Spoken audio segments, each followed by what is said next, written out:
more Q&As with you guys. This one is from Circuit Studio on Twitter. He's asking about converters in general.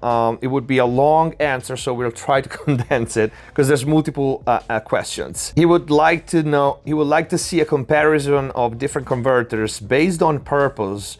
For example, monitoring, summing, adding color. So I stop right here for a second. Converters, if you plan on using them this way, then it's pretty much like hardware. At that point, you want, for example, a burl as a color option to track with, right?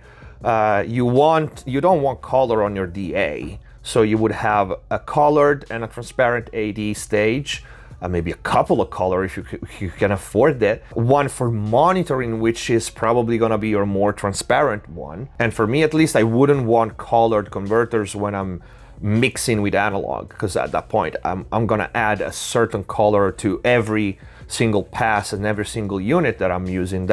I would be completely against that. So colored monitor for me would be only for front end if you want to track with them, although there's so many other things that you can add color with. That would be one. And for the final print, if you want, again, a final color on the capture of your mix, or mastering. But in mastering, again, that would be mandatory to have a transparent converter and a colored one. And at the same time, when we talk about mastering, the fine tuning of that final stage is so detailed that there are different types of transparent, right? Lavery Gold versus my AD Plus. I tested them both before picking my AD Plus. The Prism is not really transparent. It has a color, and a lot of master engineers like that, but it still falls into the transparent category. It's not like an obvious color like the burl. And that goes to the second part of the question: at what point they are typically used in mixing or mastering chain.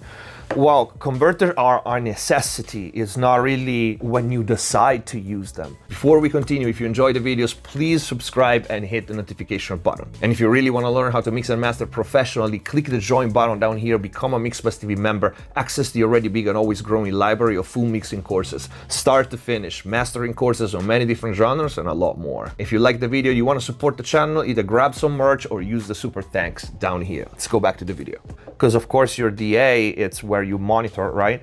And you definitely want to have the same DA that you print with is the same DA that you monitor. Not a lot. Some engineers have a different DA for the prints, where the audio path goes out, and a different DA where they monitor with. And I personally, I'm not a big fan of it.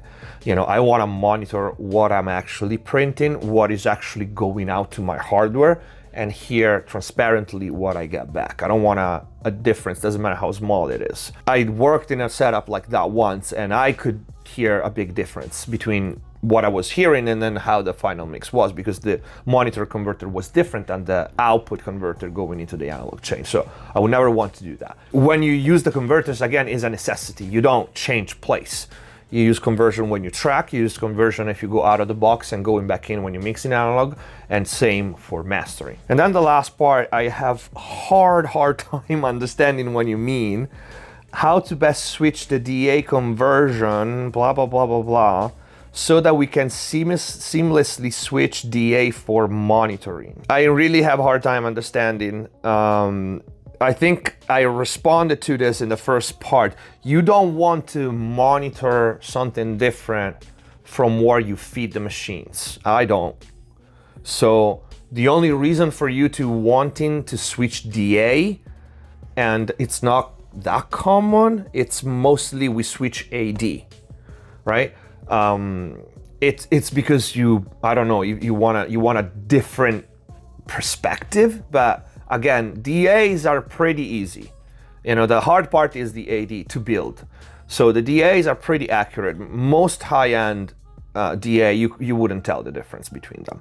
The DA is different. When you capture your mix or your master, at that point, there's many engineers that do have multiple AD just because simply they sound different or they have different features. Maybe the Crane Song Quantum, you know, with all the processing on it, my AD with the transformer and so on.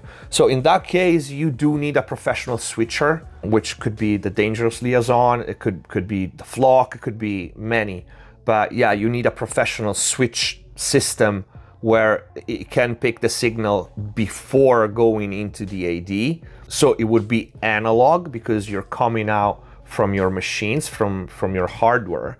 It will be an analog stage switcher that can grab the signal in analog and then switch it and redirect it to the various ADs that then you can listen to with your DA. And so you can switch and listen how your mix sound printed through a Burl, to an AD Plus, to a Prism, and so on. Those are not particularly expensive. There's companies that actually do, you know, custom switches like that in the analog domain, and they are fairly cheap, but you can do it with the Flock, yes, of course. But you can, if you don't want to buy the whole Flock just for this, although if you have multiple converters at that level, you probably have the money to buy it.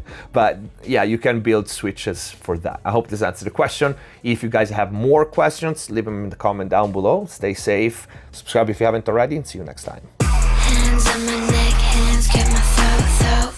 Lift me up, man, take control. Heart is so gone, my type. Don't you know I fall for the bad type? You play the role of an angel pretty well, but I can say you came